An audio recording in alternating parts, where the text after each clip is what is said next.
Hello, Mavuno. I'm Pastor James. I'm Pastor Dorcas. In this season, we have the privilege of serving within the Mavuno movement as the campus pastors for Mavuno Church Hill City and also giving leadership to the Hill City network of churches. We want to share a little bit about our story. I joined Mavuno Church in 2009. I was invited to come for a one-year internship, which is a leadership development experience that we have here at Mavuno. So I joined Mavuno in 2008, right after I'd given my life to Christ. And then I joined Mizizi, began to serve in Mavuno, and then joined the same discovery experience that James is talking about. In fact, that's where we met. Yeah. So if you're in church and you're single, you're in the right place. Please keep your eyes open. You never know who the Lord might connect you with today. One of the things we have learned as a couple and as a family is that we give to our church. And we want to share a little bit about why we give. I give because I believe fully in the things that God is doing in and through Mavuno Church. That's the reason that I give. I can see that God is moving. I can see that God is at work in the lives of many people.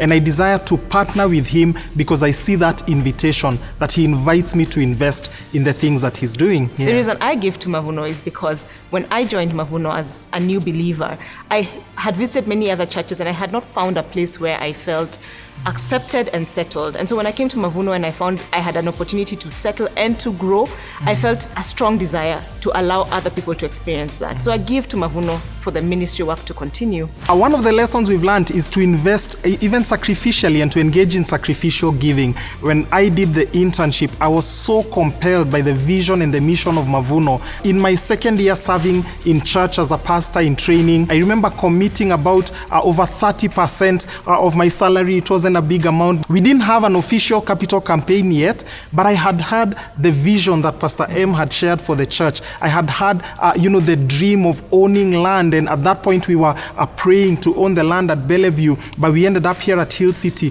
But even before we had gotten into an official capital campaign, I started to give sacrificially. And I felt so privileged and so honored to partner with God for the transformation of many people. Yeah. And James had never even told me that story until this year when we began to talk about giving sacrificially again.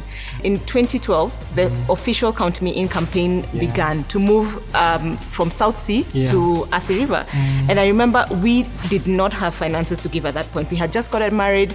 I think a year later we had a baby. And so every single coin was committed. When we went to plant the church in Lusaka, we got a payment from an investment that we had made. And I remember James came to me and said, this is our opportunity to plug into the thing that God was doing. And that was the first time we gave an amount that was beyond us to our capital campaign. And it was our first journey together as a couple in a Count Me In process. And I remember, we were young, so really we had plans for that money. I know Dorcas had serious plans for it. But I remember just saying, look, we haven't had a chance to give to Count Me In. Maybe God has given us this amount. And she reminded me that we gave the full amount. I couldn't even remember how much it was. So we have learned to give sacrificially to our church, not just what's comfortable or what we can afford, but to go over and above that and even to invest sacrificially in the thing that God is doing.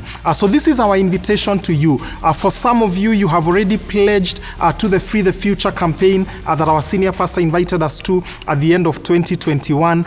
If you have, then we bless God for you. We invite you to continue to be faithful in fulfilling every pledge and making every monthly payment as you have committed to. And even as you trust God to provide so that it will be possible for you to give the full amount that you trusted God to give. But for some of you, maybe you haven't pledged yet. This is what the invitation is about. God could send one person to give the entire amount, but he invites us so that many of us can have that privilege of partnering with him in the great thing that he's doing so that many more lives can be transformed and you can be part of that story because you gave sacrificially. So we'll be talking about our sacrificial giving in 2022, some amazing stories next week, and we're looking forward to that as well. But for now, we pray that God will give you the grace and the courage to pledge if you haven't, and will provide for you so that you can fulfill your pledge for those of us who had. Thank you so much, and God bless you.